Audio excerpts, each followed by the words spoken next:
that President Bashar al-Assad and his family members have arrived in Moscow, and Russia is providing them with asylum. That's according to a source in the Kremlin. It had been the case that Syrian rebel forces have now taken over Hama. That is the second major city they've captured since launching a surprise offensive last week. Reacts to Bashar al-Assad's fall, capture of Syria's Damascus.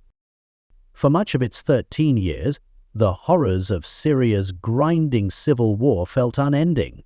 Now, after just 11 days, the regime of President Bashar al-Assad is gone, the dictator fleeing his country in the face of a sensational advance by rebel forces. Many Syrians are jubilant. Assad clung to power through domestic oppression, torture and murder, eventually suppressing a 2011 uprising with a mix of chemical weapons and deadly backing from Russia and Iran. That seems to be over, bringing to an end his family's Iron Fist dynasty that began in 1971. However, this is far from a quick, simple fix.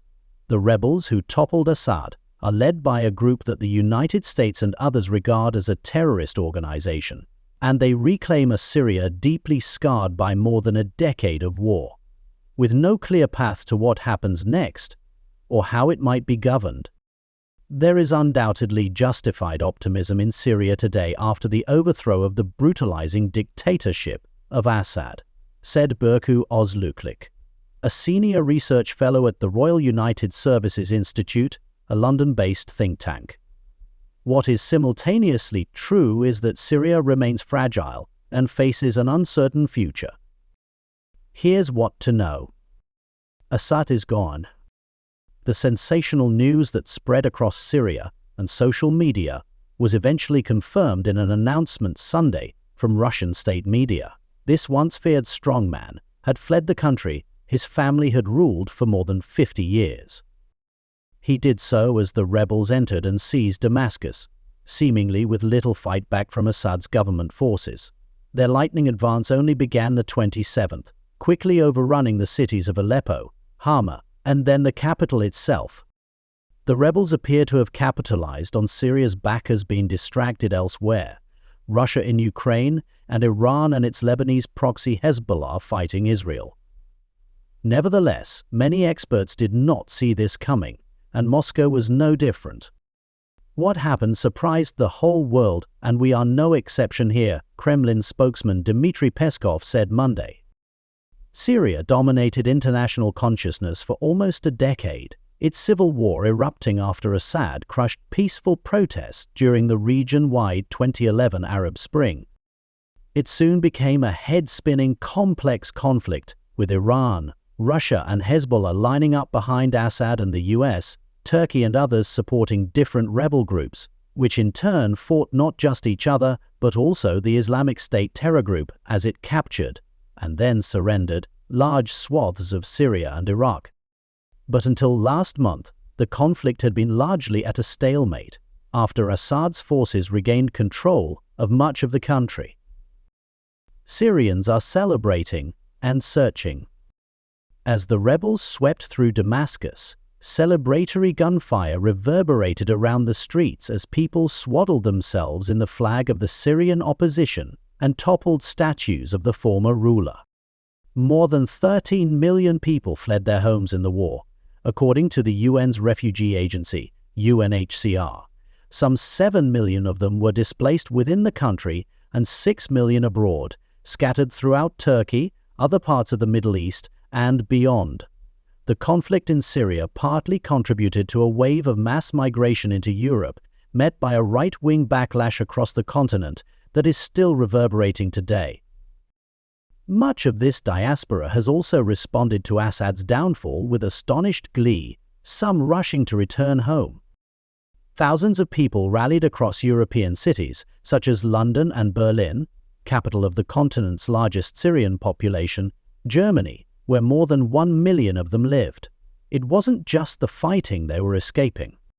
The brutality of the Assad regime was illustrated in stark detail Sunday as Syrians began freeing people from the regime's network of political prisons, essentially dungeons, where rights groups say it disappeared, tortured and executed its own people. One of these liberated gulags was Saidnaya military prison outside Damascus, known as the Human Slaughterhouse, where Amnesty International says people were executed every week, an estimated 1,300, 0 in total. On Monday, it was being searched after survivors reported the possible presence of secret underground jail cells, with families across the country looking for loved ones long held as political prisoners. What next for the rebels? From a military perspective, what comes after Hama will not be the same as what came before. However, I prefer not to be overly optimistic during the battle. I like to remain cautious and vigilant to avoid complacency and ensure we don't suffer losses while believing we are safe. That brutality has been replaced with uncertainty. The rebels are led by Hayat Tahrir al-Sham, HTS, a group that grew from an al-Qaeda affiliate. Its leader, Abu Muhammad al-Juhlani, was involved with militants battling American forces in Iraq following their 2003 invasion, and the State Department has a $10 million bounty for information about him. In recent years, he has sought to project a more moderate image, however cutting ties with algorithm, renouncing international extremism, and instead focusing on creating an Islamic Republic in Syria. He says he supports religious tolerance and internal debate. This was echoed in its order via Syria's state newspaper Monday that there should be no controls on women's clothing. Even so, myriad complexities and problems remain. First, the rebel coalition led by HTS appears to be fragile. Turkish-backed rebels have in recent days launched attacks on Kurdish forces in the northern town of Manbij, local officials said. Meanwhile, HTS has started outlining the basics of a nascent state, publishing prison sentencing guidelines for theft and criminal damage, as well as a plea not to settle scores or seek revenge. However, it remains unclear what HTS has in mind for Syria's future, and stories of war-torn states rising from iron-fist dictatorship to flourish into democracies are rare. Syria's will be as challenging as any. Stephen A. Cook, a senior fellow at the Council on Foreign Relations, a think tank in Washington, called it a now-out-of-never moment reminiscent of Eastern Europeans throwing off Soviet rule in 1989. The country is not fated to a violent future, but it would be remiss not to consider the possibility and plausibility of an insurgency against the new order, he wrote in a briefing. How does the US fit into all of this? President Joe Biden and his officials have welcomed Assad's fall. At long last, the Assad regime has fallen. The fall of the regime is a fundamental act of justice. It's a moment of historic opportunity for the long-suffering people of Syria to build a better future for their proud country. It's also a moment of risk and uncertainty. The US has around 900 troops supporting Kurdish forces in northeast Syria, part of an 80-country coalition to keep ISIS at bay. President-elect Donald Trump has said he wants to withdraw these forces, reiterating on his website, Truth Social, that the US should have nothing to do with the situation in Syria. "This is not our fight. Let it play out," he wrote. Washington is stuck between a rock and a hard place, according to Ozersalike at RUSI. Two questions will be key to his decision, Ozelio added. Are the Kurds the most effective or only option in the new post-Athens Syria to facilitate American interests? And how much of a clear and present danger do remaining Islamic State cells pose to stability in Syria and neighboring Iraq? A loss for Russia and Iran. Russia has been dealt a huge blow, the regime it so vehemently backed in 2015 being wiped out in the blink of an eye. With it is likely much of Moscow's influence in this part of the world, not to mention its strategic warm-water Mediterranean port of Tartus.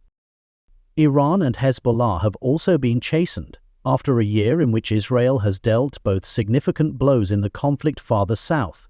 In Assads, Iran has lost a key pillar of its vaunted axis of resistance, after backing Syria with funds and armed forces. The presence of Moscow and Tehran in Syria has therefore been severely diminished. The question is, what steps in time's stress test? Excuse me? In times of crisis, what does the country do?